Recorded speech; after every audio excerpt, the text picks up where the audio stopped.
రాష్ట్రంలో 2 సంవత్సరాల క్రితం జరగాల్సినటువంటి గ్రామ పంచాయతీల ఎన్నికలు ఇప్పుడు ఉండేటువంటి రాష్ట్ర కాంగ్రెస్ ప్రభుత్వం ఉద్దేశపూర్వకంగానే వాయిదా వేస్తూ రావడంతో పాటు గ్రామ పంచాయతీలకు రావాల్సినటువంటి నిధులు రాకుండా ప్రభుత్వమే కాలయాపన చేయడం ద్వారా పంచాయతీలకు గ్రామాలకు నష్టం జరిగింది. ఎటకేలకు కోర్టు యొక్క ఇంటర్వెన్షన్తో కోర్టు మందలించడంతో తప్పనిసరి పరిస్థితులలో ఎన్నికలు నిర్వహించారు. సరే, పార్టీ రహిత ఎన్నికలే అయినప్పటికీ కూడాను ఆయా రాజకీయ పార్టీలే అభ్యర్థుల్ని బలపరిచి మద్దతు ఇచ్చి రంగంలో దించి ప్రత్యక్షంగా రాజకీయ పార్టీలే ప్రచారం చేయడం, దాంతోపాటు సాక్షాత్తు ముఖ్యమంత్రి ఆయా జిల్లాల పర్యటన గ్రామ పంచాయతీ ఎన్నికల సందర్భంలోనే నిబంధనలకు విరుద్ధంగా పెట్టుకొని ఆయా జిల్లాలు పర్యటించి ప్రజలకు అప్పీల్ చేయడం, సర్పంచ్ని గెలిపించడమని ఇదంతా మనం చూసినాం.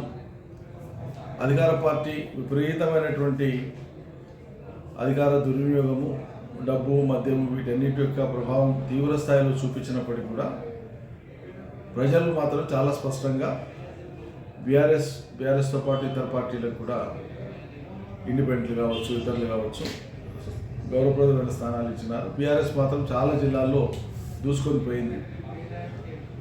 పెద్ద పెద్ద గ్రామ పంచాయతీలను కూడా పెద్ద మెజార్టీలతో గెలిపించినారు ప్రజలు.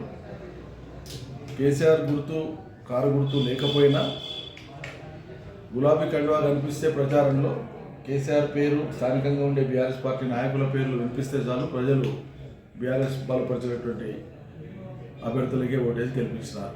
మొదటి విడత, రెండో విడత, మూడో విడతల్లో కూడా రాష్ట్ర వ్యాప్తంగా ఇదే తీరు కొనసాగింది. ఇందులో 2 విషయాలు ప్రస్ఫుటంగా మనకు పరిశీలనకు వచ్చినాయి. ఎవరికైనా సులువుగా అర్థమవుతుంది. సాధారణంగా ఓ ప్రభుత్వం యొక్క పనితీరు పర్వాలేదనుకున్నప్పుడు అధికార పార్టీకి అనుకూలంగా ఫలితాలు రావడం రివాజ్. ఇంకా ఈ అధికార పార్టీ ఉంటుంది, ఇప్పుడైతే 3 ఏళ్ళు ఉంటుంది, కొన్ని పార్టీలు అయితే 4 ఏళ్ళు 5 ఏళ్ళు ఉంటాయి ఆయా ప్రభుత్వాలు ఏర్పడినప్పుడు. ఇప్పుడైతే 3 ఏళ్ళు ఉంది, ఇంకా అధికార పార్టీ చూద్దామనేటువంటి ధోరణి ఉంటుంది ప్రజలు. కానీ మొదటిసారి అధికారంలో ఉండేటువంటి కాంగ్రెస్ రేవంత్ సర్కారు తీవ్రమైనటువంటి ప్రజా వ్యతిరేకతను మూటగట్టుకొని ఉన్నారు.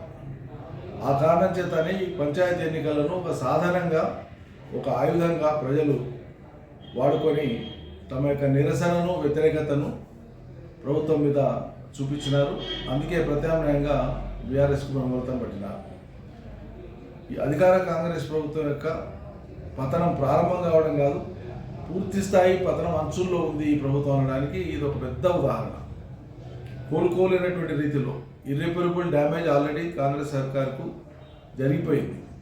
వాళ్ళు ఇప్పుడు దాన్ని సవరించుకునేటువంటి అవకాశం కూడా లేదు.